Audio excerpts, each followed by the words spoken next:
पंचशिरा, एक 5 सिर वाला रहस्यमय नाग, जिसका जन्म हुआ एक श्राप से, बाबा कालिदास के श्राप से। बाबा ने रानी सुमन को ऐसा भयानक श्राप क्यों दिया? क्या रानी ने कोई भूल की थी, या बाबा की शक्तियों को चुनौती देना उसका अपराध था? क्या यह 5 सिर वाला सांप वाकई तबाही लेकर आया है, या उसके भीतर छुपी है कोई दिव्य शक्ति? आइए जानते हैं इस अनोखी कहानी के माध्यम से, जहां हर जवाब के पीछे छुपा है एक नया सवाल। हिमालय के आलिंगन में बसा था एक गांव कालीपुर, जहां सूरज ढलते ही गांव खामोश हो जाता। लोग दरवाजे बंद कर लेते थे, खिड़कियों पर कपड़ा लटकाते और बच्चों को चेतावनी देते, रात को बाहर मत निकलना, कहीं बाबा कालिदास के साये में न आ जाओ। बाबा कालिदास, ये नाम सुनकर ही रूह कांप उठे। लोग कहते वह जंगल की गुफा में रहता है, उसके पास काली शक्तियां थी, पानी को पत्थर बना दे, इंसान को पशु में बदल दे। उसका श्राप कभी खाली नहीं जाता था। गांव वाले उससे थरथराते उसकी मांग पूरी करते, कभी फसल, कभी जानवर, कभी सोना। जो मना करता उसका अंत भयानक था। एक बार एक व्यक्ति ने बाबा की मांग ठुकराई थी। अगली सुबह वह काला भेड़िया बनकर जंगल में भटक रहा था। उसकी पत्नी की चीखें गांव में गूंजी, पर कोई मदद न आया। बाबा की हंसी हवा में गूंज रही थी। पर इस अंधेरे गांव में एक चमक थी, रानी सुमन। वो महल में रहती थी। उसकी सुंदरता ऐसी कि चांद शर्मा जाए, और उसकी बुद्धि और हिम्मत की मिसाल दूर दूर तक थी। गरीबों का दुख देखकर उसका दिल पिघल जाता। वह हर दिन गांव की गली में जाती, लोगों की बातें सुनती और उनकी मदद करती। रानी की इकलौती संतान थी, राजकुमारी। छोटी सी उम्र में भी दुनिया की समझ और साहस थी। गांव वालों के दिल में डर था, वे बाबा की शिकायत रानी से नहीं कर पाते। अगर बाबा को पता चले तो क्या होगा? ये ख्याल ही में सहन नहीं था। एक साल की बात है, रानी महल में बैठी थी, जब उसे अपने 3 वफादार सेवकों का ख्याल आया। ये सेवक सुबह नहाते, काम करते और शाम को घर लौटते, पर पिछले 4-5 दिन से उनकी कोई खबर नहीं थी। रानी का मन शांत हुआ। उसे अपनी सखी बुलाया, बोली, पिछले 4-5 दिन से हमारे साथ नहीं आए, क्या हुआ? मुझे क्या करना चाहिए? कमर करते हुए कहा, रानी जंगल बाबा से मना है, पर रानी का जो मेरी चीजें मुझे करना है, ये कहकर उसने कमर और अपने साथ नहीं कर। पहले से रानी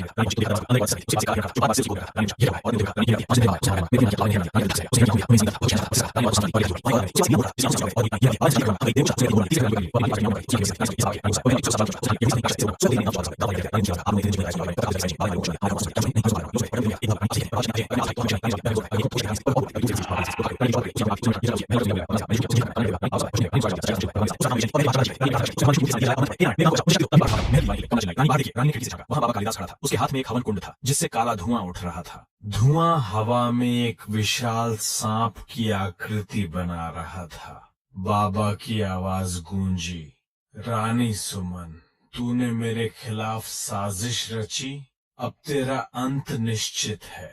रानी ने हिम्मत जुटाई और बाहर निकली।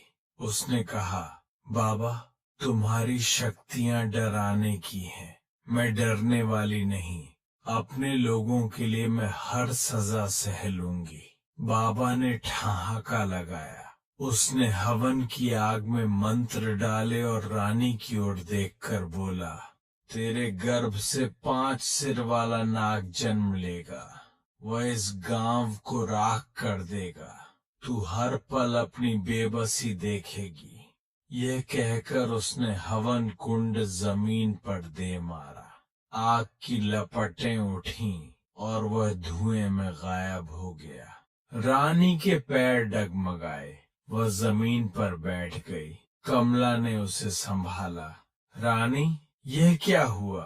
रानी ने गहरी सांस ली और बोली, अगर भगवान मेरे साथ हैं तो ये श्राप कुछ नहीं बिगाड़ेगा। पर उसके मन में सवाल उठा, 5 सिर वाला नाग, क्या वह सचमुच तबाही लाएगा?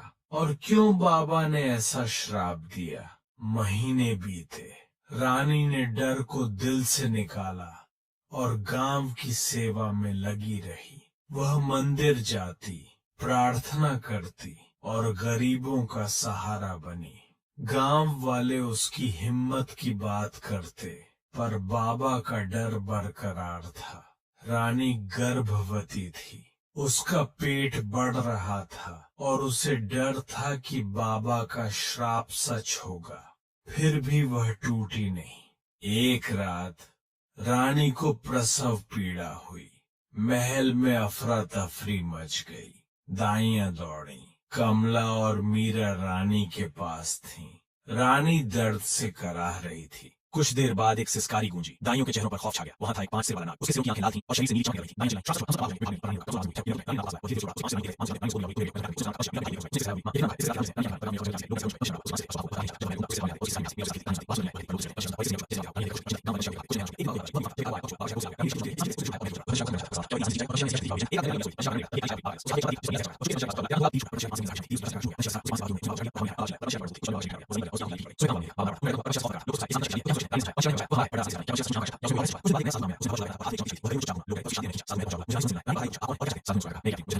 रानी ने सोचा, फिर अपनी मुट्ठी में मुट्ठी डाली, सामने मुट्ठी के पास गया, उसने मुट्ठी पंछी के सिर पर रखी, पंछी की रोशनी दी, सामने रानी से कहा, तेरा विश्वास से शाप को वरदान आएगा, ये कहकर वह हवा में गायब हो गया, पंछी का रूप बदलने लगा, उसकी नीली चमक गायब हुई, 5 से 1 का शब्द हुए, पूछ निकले और वह एक नन्हा बालक बन गया, 5 साल का, चेहरा मासूम, आंखें रानी की तरह चमकती, रानी की आंखों से आंसू बहे, उसे गले लगाकर बोली, मेरा पुत्र मीरा दौड़ी बोली, यह हमारा पंछी है, कमल रोक पड़ी, मैंने खुशी छा गई, तभी एक चमत्कार हुआ, वह नीली रोशनी गांव में फैली, गांव के हर कोने से चीखें और हंसी मिली, रानी और मीरा बाहर दौड़ी, बाबा के श्राप से बने जानवर इंसान बन रहे थे, काला हिरण एक नौजवान बना, उसकी पत्नी ने उसे गले लगाया, रानी तुमने हमें लौटाया, नीला मोर एक पुरुष बना, उसकी पत्नी रो पड़ी, बिल्ली एक जवान लड़की बनी, जो अपनी मां से लिपट गई, गांव में उमंग छा गई, रानी ने चौपाल पर सबको बुलाया, लोग पंचशिरा को बच्चे के रूप में और अपने प्रियजनों को इंसान के रूप में देखकर दंग थे, रानी बोली, देखो यह मेरा पंचशिरा है, ये श्राप नहीं वरदान है, मेरा विश्वास और सच्चाई इसके साथ थी, डर छोड़ो, आस्था और एकता से जियो, लोग प्रेरित हुए, एक बूढ़ी औरत बोली, रानी तुमने हमें दिखाया कि विश्वास कितना बलवान है, उस दिन से कालीपुर बदल गया, पंचशिरा गांव का लाडला था, श्रापित लोग अपने परिवारों में लौटे, रानी ने नियम बनाया, सब गरीबों की मदद करेंगे और ढोंगियों का साथ नहीं देंगे, पंचशिरा बड़ा हुआ, उसमें अनोखी शक्ति थी, वह दुख पढ़ लेता था, बीमारों के पास बैठता तो बीमारी गायब हो जाती, लोग कहते ये बालक खास है, इसमें दैवीय शक्ति है, बाबा का नाम मिट गया, उसकी गुफा खाली थी, जंगल फिर चहचहाने लगा, कालीपुर अब डर का नहीं, प्यार और विश्वास का गांव था, रानी ने कहा, सच्चाई और हिम्मत से हर श्राप वरदान बन सकता है, ये बात गांव वालों के दिलों में बस गई, पर सवाल अब भी गूंजता था, क्या यह कहानी यहीं खत्म होती है या कोई नया रहस्य इंतजार कर रहा है? जानेंगे अगले भाग में, कृपया चैनल को सब्सक्राइब जरूर करें, धन्यवाद।